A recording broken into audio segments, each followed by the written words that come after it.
Friend, good morning. তোমাদের সকলকে আমার বেঙ্গলি ব্লগে স্বাগত জানিয়ে নতুন ভিডিওর সাথে তোমাদের কাছে চলে এলাম। এখন বাজে 9:25।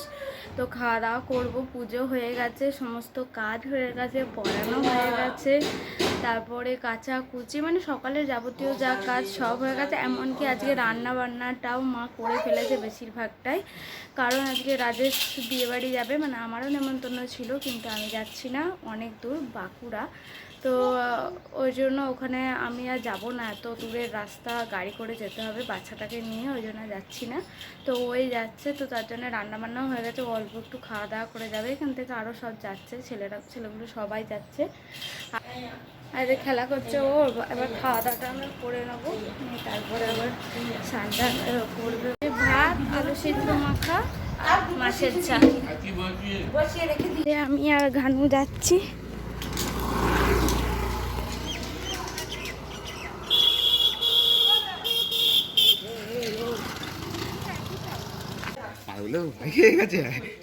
কাটারি নিয়ে একটা করে ক্যানটা একটা হেসে এনেছে, এত বড় হেসে নিয়ে কিনেছি।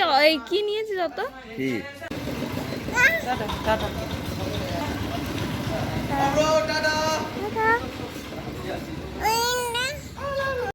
দুপুরের খাবার নিয়ে বসে পড়েছি। এবার ভাত, এটা হচ্ছে কুমড়ো শাক দিয়ে তিল দিয়ে, মানে তিল দিয়ে আর কি হয়েছে এটা, আর বড়ি ভাজা, মাছের ঝাল, মাছের তেল ভাজা আর টক, কুলের টক নয় আর রাজা।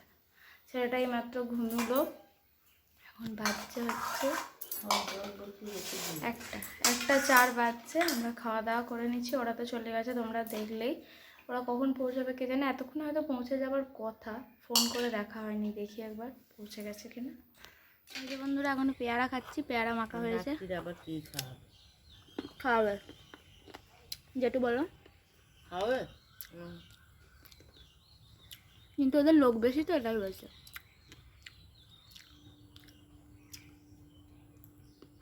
দু রকমের মাংসই আছে, খাসি মুরগি,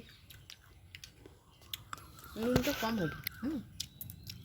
এই যে বন্ধুরা পেয়ারা মাখা আমি আর মা খাচ্ছি। এটা আমাদের কাছে ফার্স্ট পেয়ারা, অনেক পেয়ারাই ধরেছে, এটা বড় হয়েছিল, পাড়া হয়েছে আজকে, ভালো মিষ্টি হয়েছে। হাই,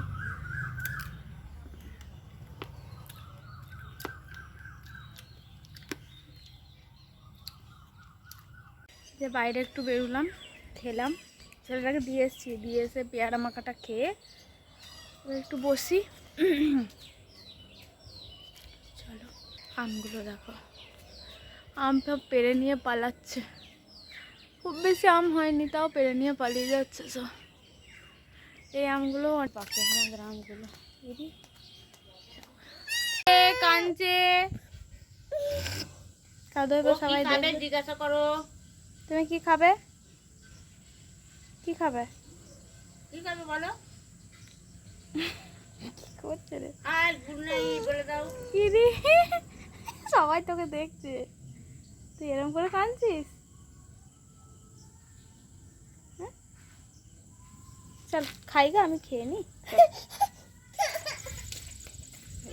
চলো বন্ধুরা, মায়ের খাওয়া গেছে, ছেলেটারও খাওয়া হয়ে গেছে, এবার আমি খাবো, আমি খেলেই হয়ে যাবে।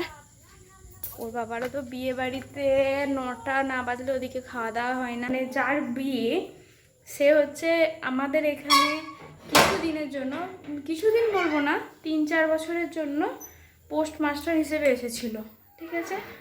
তো তার বাড়ি ছিল বাঁকুড়া, সে আবার এখন পোস্টিং হয়ে ব্যান্ডেলে চলে গেছে। তো তার বিয়েতেই ওরা খেতে গেছে, তো বুঝতেই পারছো। আর ওদের ওদিকে অনেক ধরনের নিয়ম আছে আর কি, বোঝাতে পারলাম কিরমভাবে বন্ধুটা হয়েছে। এখানকার নয়, ও বাঁকুড়ারই বাসিন্দা আর কি। ও এখানে চাকরি সূত্রে এসেছিল, তার থেকে আমাদের সঙ্গে খুব ভালো বন্ধুত্ব হয়েছিল আর কি। আমার বিয়ের পরে ও এসেছে, আমার বিয়ের সময় ও ছিল না, তো আমার বিয়ের পরে এসেছে। এটি আমাকেও খুব করে বলেছিল যাওয়ার জন্য, কিন্তু আমি যাইনি, কারণ এত দূরের রাস্তা, বাচ্চাটাকে নিয়ে যাওয়া, তারপরে হচ্ছে এত গরম, আজকে প্রচণ্ড গরম। তো চলো বেশি কথা বলবো না, খাবারটা বাড়ি। বন্ধুরা বাইরে থেকে মানে এলাম আর কি, তো এবার খেতে বসে পড়েছি। বিরিয়ানি আনা হয়েছে আজকে। তো যেহেতু রাজেশ বিয়ে বাড়ি গেছে, মাই বললো যে তুই বিরিয়ানি নিয়ে এসে খা। আর আজকে আমি সকাল থেকেই ভেবেছিলাম যে রুটি টুটি করবো না, অত্যাধিক গরম পড়েছে আজকে, প্রচণ্ড গরম। আর বিয়েবাড়ি যায়নি সত্যি। আর ওরা তো বিয়েবাড়ি থেকে ফিরতে ফিরতে রাত হয়ে যাবে, রাত বলতে প্রায় মাঝরাত হয়ে যাবে, মানে 12টা বেজে যাবে হয়তো। এখনও পর্যন্ত খাওয়া দাওয়া হয়নি, যেহেতু অনেক দূরে, ওদের অনেক রকমের রিচুয়াল আছে, অনেক নিয়ম কানুন আছে আলাদা সব কিছুই। তো মানে সেই সূত্রে আর কি একটু সময়ের হেরফের তো হবেই। তো যাই হোক, ওরা কখন আসবে, যখনই আসবে, অসুবিধা নেই। তো চলো খাবারটা আগে বাড়ি। এই যে আজকের মেনু হচ্ছে বিরিয়ানি। তো আমি বিরিয়ানিটা নিয়ে এসেছি সন্ধ্যাবেলা, আমাকে ভালোবেসে লঙ্কা দিয়েছে, আমি লঙ্কা খেতে ভালোবাসি বলে। যাই হোক, তো চলো বন্ধুরা খেয়ে নিই। আজকের ভিডিও এখানেই শেষ করে দিচ্ছি। ভিডিও যদি তোমাদের কিছু ভালো লাগে থাকে প্লিজ একটা লাইক করো, শেয়ার করো, কমেন্ট করতে ভুলো না। তো চলো আজকের মতো গুড নাইট, সবাই ভালো থেকো, সেফ থেকো, সুস্থ থেকো।